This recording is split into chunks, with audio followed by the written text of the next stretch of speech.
প্রিয় দর্শক, সবাইকে শুভেচ্ছা জানাচ্ছি। পৃথিবীর যেই প্রান্ত থেকে যারা দেখছেন সবার জন্য শুভকামনা, ভালোবাসা রইল আমার। বেশ কিছু গুরুত্বপূর্ণ খবর আছে দুপুরের লাইভ সেশনে। প্রথম যে খবরটি, আমেরিকার নতুন নাটক আবারও মঞ্চস্থ শুরু হয়ে গেল, যার নাম মাহমুদ আহমাদিনেজাদ। আর মার্কিন যুক্তরাষ্ট্রের কংগ্রেসে ট্রাম্পের ক্ষমতা কমাবার জন্য নতুন করে আলোচনা শুরু হয়েছে। পাশাপাশি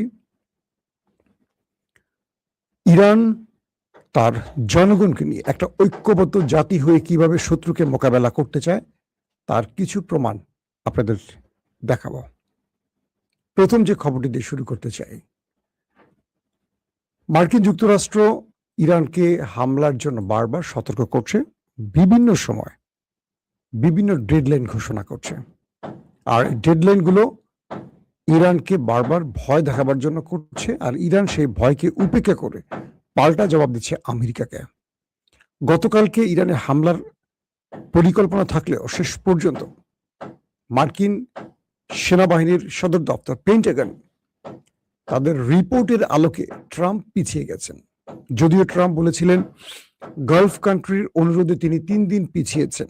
পরে জানা গেছে ইরানের রণপ্রস্তুতি এবং প্রতিরক্ষা ব্যবস্থার যে প্যাটার্ন পরিবর্তন এবং তাদের যে যুদ্ধ বিমান F-35কে ধ্বংসের ইরানের যে প্রস্তুতি, এই খবরগুলো পেন্টাগন জেনে গেছে গোয়েন্দা সূত্রে, যার আলোকে আমেরিকা ইরানে আক্রমণ করে বড় ক্ষতির মুখে পড়তে পারে সেই আশঙ্কা থেকে যুদ্ধ 3 দিনের জন্য পিছিয়েছে, শুক্র শনি রবি পর্যন্ত।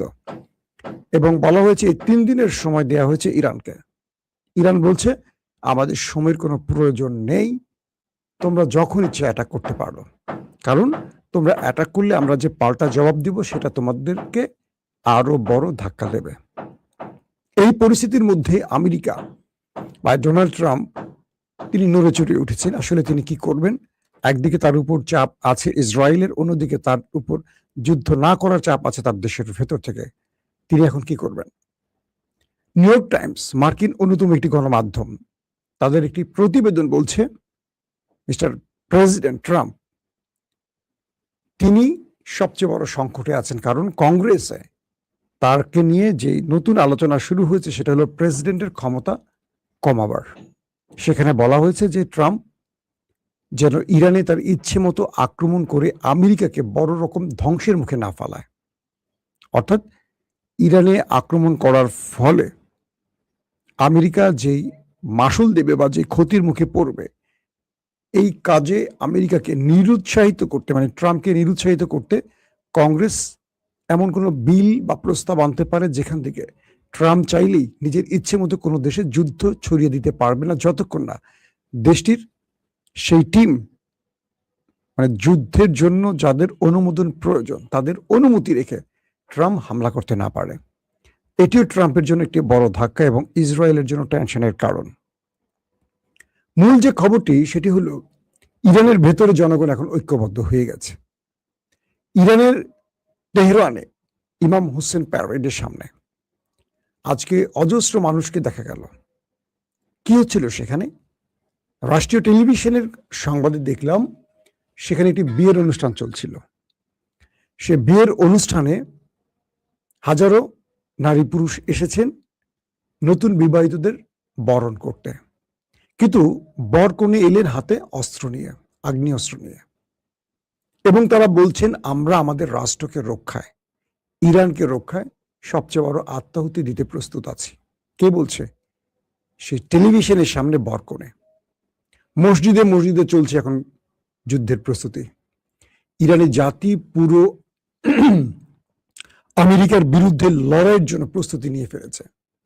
একটা দেশের বর কনে যাদের নতুন জীবন শুরু হচ্ছে, হাতে মেহেদি থাকবে, হাতে শুধু মেহেদি নয়, শরীরে নতুন পোশাক থাকবে, বরকনে সব আছে, শুধু হাতে একটি নতুন অস্ত্র তারা নিয়ে এসছে। তারা নিজের আত্মরক্ষার জন্য লড়াই করতে চায় শত্রুর বিরুদ্ধে। এই পণ, এই শপথ ইরানকে এমন এক উচ্চতায় নিয়ে গেছে, পুরো পৃথিবী সেটা তাকিয়ে তাকিয়ে দেখছে একটা জাতি তার রাষ্ট্রকে কিভাবে রক্ষা করতে পারে। যে দেশে এমন জাতি থাকে সেই জাতিকে কেউ পেছাতে পারে না। মার্কিন যুক্তরাষ্ট্র কয়েক দশক ধরে এই দেশটির উপর যেই স্যাংশন চাপিয়ে দিয়েছে, যে নিষেধাজ্ঞা চাপিয়ে দিয়েছে, তারপরও এই দেশটি অটুট আছে। এই দেশটির প্রকৌশলীরা একটার পর একটা পরিবর্তন এনে দিচ্ছে, বৈপ্লবিক পরিবর্তন। এটা বিশ্বাস করার মতো নয়। আমাদের দেশের নেতারা যেমন টাকা চুরি করে বিদেশে পাচার করেন, আমাদের দেশের নেতারা যখন রাস্তা থেকে উঠে এসে নেতা হয়ে জনগণের ফোন ধরেন না, আমাদের দেশের নেতারা যে জুলাইয়ের মাধ্যমে ক্ষমতায় বসেন, তারপর জুলাইয়ের গ্রাফিতি আঁকলে শিক্ষার্থীদের গায়ে হাত তোলেন, যে পুলিশরা এতদিন পালিয়েছিলেন, যে পুলিশরা আওয়ামী পুলিশ পালিয়ে যাওয়ার কারণে নিজেরা নিজেদের আখের গোছাতে পেরেছেন, অডেল টাকার মালিক হয়েছেন, কিংবা গুরুত্বপূর্ণ পদ পেয়েছেন, সেই পুলিশরা জুলাই যোদ্ধাদের গায়ে হাত তুলছেন, বলছেন জুলাইকে ভিতরে ঢুকাই দিব। যে দলটি জুলাইয়ের মাধ্যমে ক্ষমতা এসছেন, জীবনে ক্ষমতার স্বপ্ন দেখছিলেন না, ভুলে গিয়েছিলেন ক্ষমতা দেখা, সেই দলটিও জুলাইকে ওন করছে না। এই একটা জাতি। আবার ইরানের একটা জাতি, দুটি কিন্তু মুসলিম জাতি। ইরানের জাতি অস্ত্র হাতে মসজিদে যায়, ইরানের জাতি অস্ত্র হাতে কলেজ বিশ্ববিদ্যালয় যায়, ইরানি জাতি অস্ত্র হাতে বিয়ে করতে যায়, কারণ শত্রু তার উপর আক্রমণ করতে পারে জেনে সে প্রস্তুতি নিচ্ছে। এমন জাতির সাথে আমাদের জাতিকে মিলালে সত্যিকার অর্থে আমরা লজ্জা পাই। আজকে ভালো হচ্ছে বারবার।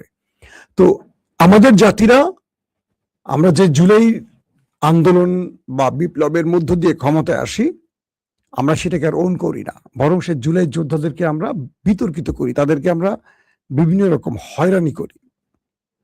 জুলাই চেতনা আমরা ভুলে গিয়ে আমরা আমাদের দলীয় চেতনা মনে রাখি। আর ইরানি জাতি, পুরো জাতি এক হয়ে গেছে। বিয়ের বর কনে অস্ত্র হাতে তেহরানের একেবারে মূল স্কোয়াড, ইমাম হোসেন স্কোয়াডে গিয়ে তারা হাজারো লক্ষ মানুষকে সাক্ষী রেখে বিয়ে করছেন, মসজিদের মিম্বারে অস্ত্র রেখে নামাজ পড়ছেন। এই একটা জাতি, নতুন একটা জাতি। দর্শক, তৃতীয় গুরুত্বপূর্ণ খবর হলো, মার্কিন যুক্তরাষ্ট্রের কংগ্রেসে বলা হয়েছে ইরানের সাথে লড়াইতে তারা 42টি মূল্যবান এয়ারক্রাফট হারিয়েছে, শুধু অ্যাটাক করতে গিয়ে। বাকি রণতরীর সংখ্যাটা বলা হয়নি, সেটি প্রায় 60-এর নিচে না উপরে। কংগ্রেস বলছে তার আলোচনায় যে ইরানের সাথে এই লড়াইতে $2 ট্রিলিয়ন মার্কিন ডলার ক্ষতির মুখে পড়েছে এবং 42টি এয়ারক্রাফট ধ্বংস হয়েছে, যেগুলো আমেরিকা অ্যাডমিট না করলেও আজকে ভেতর থেকে খবর বেরিয়ে আসছে। মার্কিন গণমাধ্যমগুলো বলছে ইরানকে পাল্টা আবার জবাব দিতে গেলে আমেরিকার প্রেসিডেন্ট ডোনাল্ড ট্রাম্প যেটি করছেন ইসরায়েলের পরিকল্পনায়, যদি এটি আবার করতে যান, ইরান যে বৃহৎ মাসুল দেবে এটা কল্পনা করা যাবে না। বারবার যুদ্ধের জন্য নিরুৎসাহিত করা হচ্ছে, আর ট্রাম্প তার ফেস সেভিং এর জন্য বারবারই একটা যুদ্ধের নাম করে ডেডলাইন দিয়ে যাচ্ছেন। দর্শক, সবচেয়ে গুরুত্বপূর্ণ খবরটিতে আসে, যে নাটকের কথা বলছিলাম, যে নাটকটির জন্য আপনারা বসে আছেন।